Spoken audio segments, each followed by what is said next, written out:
میرے بھائی بہنوں، اس رات میں سارے رمضان میں بخشش ہوتی رہتی ہے، لیکن اس رات میں 4 آدمیوں کی بخشش نہیں ہوتی، باقی سب کی ہو جاتی اہل ایمان میں سے۔ تو 4 آدمیوں کی بخشش نہ ہونے کا مطلب یہ ہے کہ اگر یہ توبہ نہیں کرتے تو ان کے لیے معافی کوئی نہیں، اگر یہ توبہ کر لیں تو ایک دم معافی، ان کو بھی اللہ کی رحمت ان کو اپنے چھاؤں میں لے لے گی۔ پہلا ہے مدمن خمر، جو مستقل شراب کا عادی ہو، مستقل شراب پینے والا یا کوئی بھی نشہ کرنے والا جو آدمی کو مفلوج کر دیتا ہے۔ تو اس وقت میں نشہ خمر شرابی تھا، اب تو ہیروئن اور کوکین اور کیا کیا، وہ ٹیبلٹس بھی ایسی آ گئی ہیں، ایک ٹیبلٹ 5-5 ہزار کی ہے، اور ہمارے کالج سکول کے بچے بچیاں اس میں بالکل 16-17 سال کی عمر میں اس میں پھنسے ہوئے ہیں۔ تو مدمن خمرن، شراب پینے والے کی بخشش نہیں ہوتی۔ دوسرا کون ہے؟ عاق لوالدیہ، یہ عجب لفظ ہے، عاق۔ عاق، عقا یعقو ہے، اس کا مطلب ہوتا ہے پھاڑ دینا، ٹکڑے ٹکڑے کر دینا۔ تو اس سے مراد وہ اولاد ہے جو مسلسل نافرمانی کر کے ماں باپ کے دل کو توڑ دیتی ہے اور چیر دیتی ہے۔ ایک ہوتا ہے کبھی کبھار آواز بلند ہو جانا، وہ تو ایک فطری چیز ہے کہ بیٹے کی آواز ماں کے سامنے بلند ہو جائے، باپ کے سامنے بلند ہو جائے، بیٹی کی آواز ماں کے سامنے بلند ہو جائے، باپ کے سامنے بلند ہو جائے، یہ نیچرل ہے، اس کو نافرمانی نہیں کہتے۔ یہ ایک وقتی طور پر ہوتا ہے، پیچھے وہ ان کو پھر بیٹے کو خیال آتا ہے تو وہ معافی مانگتا ہے جا کے، بیٹی کو خیال آتا ہے وہ معافی مانگتی ہے جا کے ماں سے، تو ان کو نافرمان نہیں کہتے۔ عاق، وہ مرد، وہ عورت، وہ لڑکا، وہ لڑکی جو اپنے باپ اور ماں کے دل کے ٹکڑے ٹکڑے کر دے۔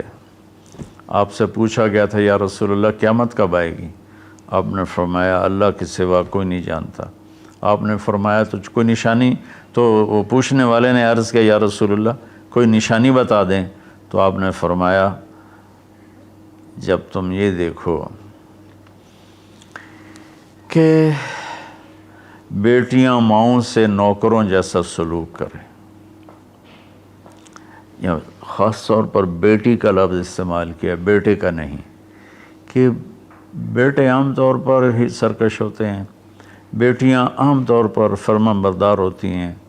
تو آپ نے فرمایا جب تم یہ دیکھو کہ بیٹیاں بھی ماؤں کی دل شکنی کرنے لگ جائیں اور عرب کے بدو لمبی لمبی عمارتیں بنانے لگ جائیں، تو سمجھنا کہ قیامت قریب ہے۔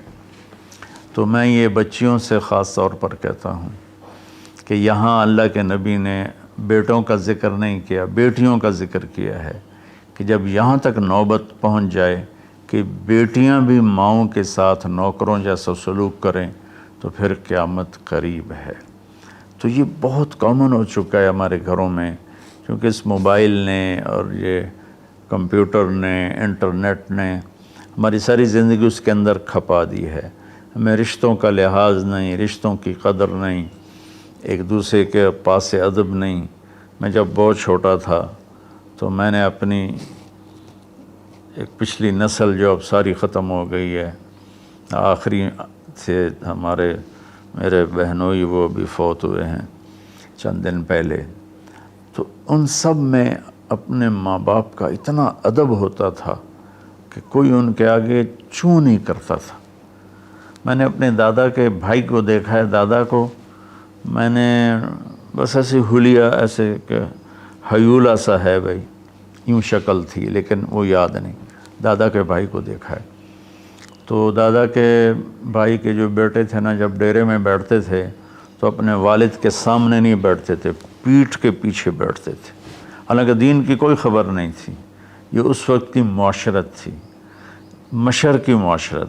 اب بھی آپ جائیں تھر میں تو ہندو عورتیں ہوں گی، جب گاڑی آئے گی تو ایک دم اپنا گھونگھٹ نیچے کر لیں گی، حالانکہ ہندو عورتیں۔ یہ تہذیب مشرق ہے۔ تو اسلام تو ویسے ہی عریانی فحاشی کی اجازت نہیں دیتا۔ تو ہماری تو مشرقی تہذیب بھی اس بات کی حامل ہے کہ عورت حیا کے پردے میں چھپی ہوتی، اور اللہ نے مجھے تاریخ پڑھنے کا بہت موقع دیا۔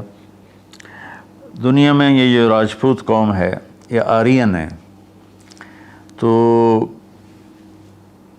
جب ان کی یہ قبل مسیح آئے ہندوستان میں، عیسیٰ علیہ السلام کی آمد سے پہلے ہندوستان میں آئے، پھر یہ خونخوار تھے اور آپس میں لڑتے تھے، تو پورا ہندوستان چھوٹی چھوٹی ریاستوں میں بٹا ہوا تھا۔ کبھی کسی راجا نے 5-10 ریاستیں فتح کر لیں، ورنہ یہ اس طرح تقسیم تھا۔ تو یہ دنیا کی واحد قوم ہے۔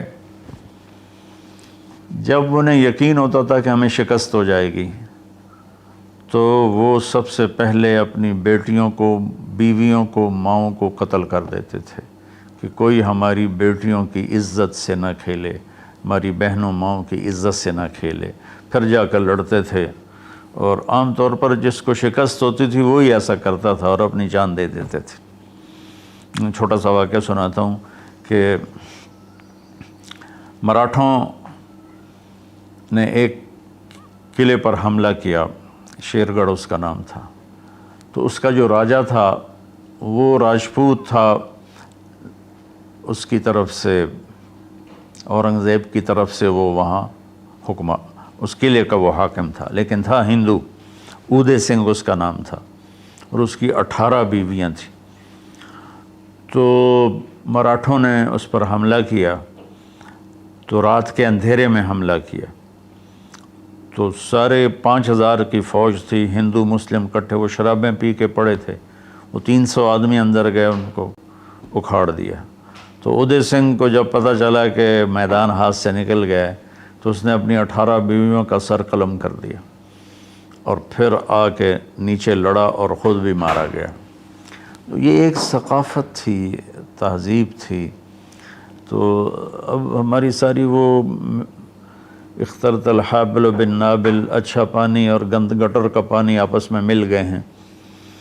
تو ہماری تو آپ نے تہذیب دیکھنی ہو تو آپ یہ ادھر جا کر سندھ میں دیکھ لیں کس طرح عورتیں اپنے گھونگھٹ میں رہتی ہیں۔ تو میرے بیٹوں بیٹیوں، حیا بہت بڑی چیز ہے، بہت بڑی دولت ہے۔ چونکہ ہم قرآن نہیں پڑھے، اللہ کے نبی کو نہیں پڑھا، تو مختلف قسم کی چیزوں سے ہم متاثر ہو کر اپنا وجود بھی گم کر بیٹھے ہیں اور اپنی تہذیب بھی مار بیٹھے ہیں۔ تو دوسرا شخص جس کی بخشش نہیں وہ ہے جو ماں باپ کے دل کو ٹکڑے ٹکڑے کر دیتا ہے۔ تیسرا ہے قاطع رحم، جو رشتوں کی پرواہ نہیں کرتا، رشتوں کو توڑتا ہے، بدتمیزی کرتا ہے، گالی گلوچ کرتا ہے، اور کبھی بھائی سے لڑتا ہے، کبھی ماں سے لڑتا ہے، کبھی باپ سے، کبھی چچا سے، کبھی تایا سے۔ ماں اور باپ سے جتنے رشتے بنتے ہیں نا وہ ذوی الارحام کہلاتے ہیں۔ تو جو اپنے رشتوں کی قدر نہیں کرتا اور ان کو ذلیل کرتا ہے تو اس کی بھی بخشش نہیں ہوتی۔ چوتھا ہے الشاحن۔